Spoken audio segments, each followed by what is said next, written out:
What's going on YouTube? It's your boy Malden back again with another pickup video, and today we're going to be reviewing two new pairs of Chelsea boots. And when I tell you by the end of this video you're going to want a pair for yourself, I am definitely not lying. This brand that I'm reviewing today is called New Republic by Marc McNairy, and it's pretty new to me, and I'm pretty sure it's probably new to a lot of you. They have been featured in GQ, featured in a few other men's magazines, but they kind of flew under the radar for me, and I really did stumble across this brand. Now the brand is super duper affordable. I mean, $100 for some brand new Chelseas that remind you a lot of common projects. You cannot beat that. So found this brand surfing the internet at about 2 o'clock in the morning, saw a silhouette that looked like common projects, and I love the pair of common projects I have, and I'm going to do a comparison at the end of this video, but I wanted more colors, and the only killer about common projects really is the price tag. I mean, they retail for $500, and who really has that much to spend constantly on different colors? So when you get a chance to get a pair for $100 or a pair that looks just like it with high quality, you don't hesitate. So I ordered two colors. I ordered a brown and a black, which is what I'll be reviewing today. But the boots do come in other colors. They come in tan, very similar to the common projects. They also come in a dark gray, kind of a wolf gray, that really washed gray black that you see from a lot of companies, and a new color that's pretty fairly iffy to me. I probably would never buy, but some of you may like. There's a camo pair as well. But again, about this brand, Marc McNairy is known for his menswear, for shoes and accessories, you know, ties, wallets, things like that. So it's kind of shocking that I didn't even know that he had a diffusion line, which is what this seems to be. I mean, they have super affordable monk strap shoes, derbies, brogues, Chelsea boots, of course. Just everything is super affordable. I think $100, maybe a little over 100 is the most expensive for anything. And I'll also drop a code in the description below to make sure you get 25% off any order that is above $100. Definitely pick these up. So let's get into the review. When you get the shoes, you'll get them in these dust bags that they do come from, pretty thin dust bags, one for each shoe. There's also a second dust bag with a little higher quality, kind of like a hemp sack. It does have the brand logo on it as well, and I don't necessarily use the dust bags too much. I tend to take care of the shoes, but it's nice that they do have the quality and craftsmanship and packaging skills to put those in there to give you some options on how to store your shoes. Now, these shoes are even better in hand than they are on the website. The pictures really don't do these shoes justice. I mean, if you look at the shoes from afar, if you didn't even pay attention to the fact there is no gold set of digits on the heel of these shoes, you really would think that these were common projects. Whether it's the front of the shoe, the toe that's nicely rounded and slightly pointed to some extent, just like the common projects, or the silhouette of the shoe that has great height, nothing too outrageous, and a nice sleek silhouette, or is the ankle opening, which isn't super wide like you'll find on the Bottega Venetas or some of the other knockoffs that they have out there. Lovely, lovely shoe. So happy to have these. And this size, for comparison, is a size 12.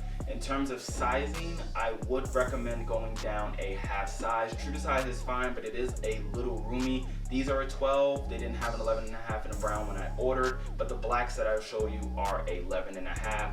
Thick crepe sole, probably just a hair thicker in the heel, maybe a hair thinner up here than the common projects, but you'll see that a little bit later.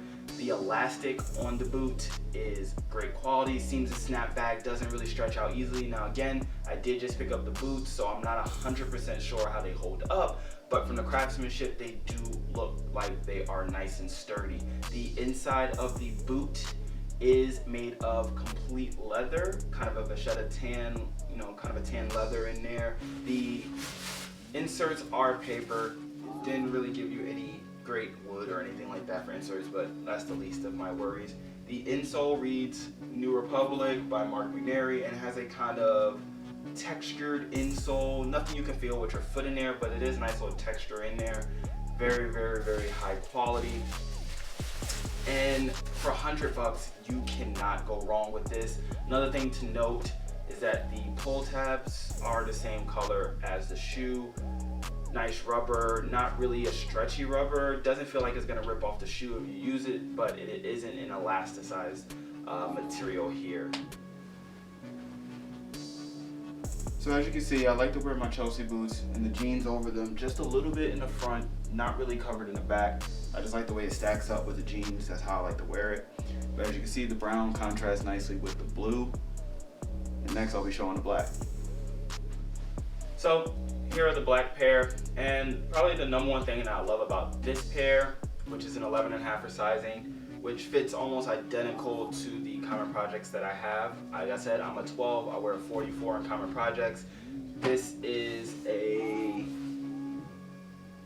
45 on the box here, 11.5, but they fit almost identical to the Common Projects. But like I was saying, the number one thing that I love most about this boot is that Common Projects doesn't have a true black on crepe sole Chelsea boot. They have a washed black, but I wanted something with a rich, nice, dark black. And this is exactly what I was looking for. And again, for $100, you cannot beat this. And like I said on the last shoe, the pull tabs are going to be the same color. Suede quality is great. This isn't a very cheap suede. I remember a couple weeks ago, I was at PacSun, and apparently they have some foundation footwear, suede Chelseas in there, and they look like complete dog shit, and utterly turned off from them, even though they had a black and a contrast sole pair. But held out a little bit, and I have this pair here, and I am very happy that I did. Again, paper inserts for the boot, same insole on the black pair as well.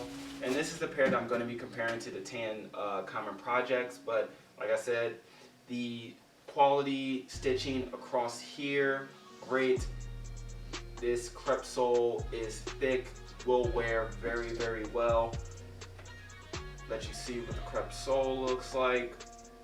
But yeah, I mean, you really, really can't go wrong with this pair.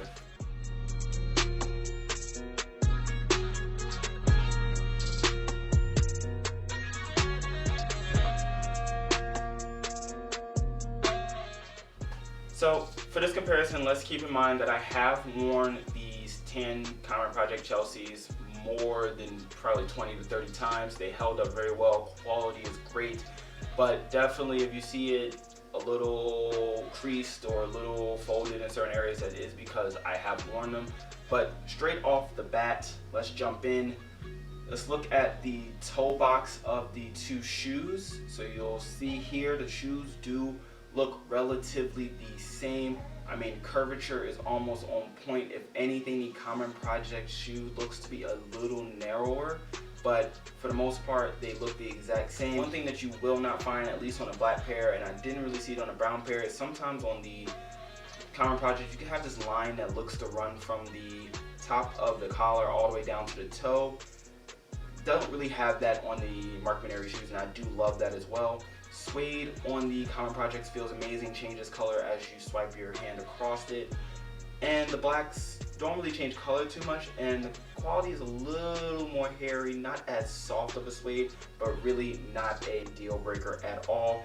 When you look at the medial sides of these shoes, you notice that the contrasting midsole is a little bit lighter on the Marc McNairy pair than it is on the Common Projects. I mean, beggars really can't be choosers, not much of a difference there. Crepe soles, like I said, the heel of the Marc McNairy boot does seem to be a little thicker, but that also could be because this shoe has worn a little more. You'll notice it is dirty where it isn't dirty here. And then you'll also notice the stitching is pretty much in the exact same points. You'll have the same stitching here on the medial side. Height is a little bit longer on the Common Project than it is on the Marc McNairy boot. Same stitching going around the elastic parts as well. And let's focus in on the heel here.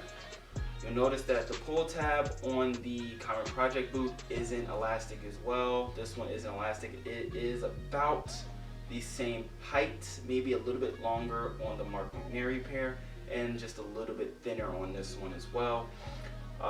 When you look at the curvature of the heel of the boots, you will see that the Marc McNairy boot does protrude just a little bit more in the back here, and it slants itself back to, towards the back and the front a little bit more than a Common Project boot does, where this one stands up a little bit better. Whereas these are fairly even here on the Common Project. The front is higher on the Marc McNairy boot than it is in the back. Other than that, looking at the heel straight up, you notice that it looks pretty much identical to one another. Now, looking at the outside of each shoe, you will notice, of course, the golden digits that are pretty much customary on all pairs of Common Project, whether it be the Achilles to the to the Chelsea boot to any other shoe. You will have those digits there as well. Other than that, these things are pretty much identical. In terms of silhouette, as I put them next to each other, you'll notice that the Marc McNairy boot seems to sit up just a little bit more in the toe, and that also could be because, one, in this area right here, the boot hasn't been worn yet and it really hasn't had a chance to break in, so this could be just something that's out of the factory.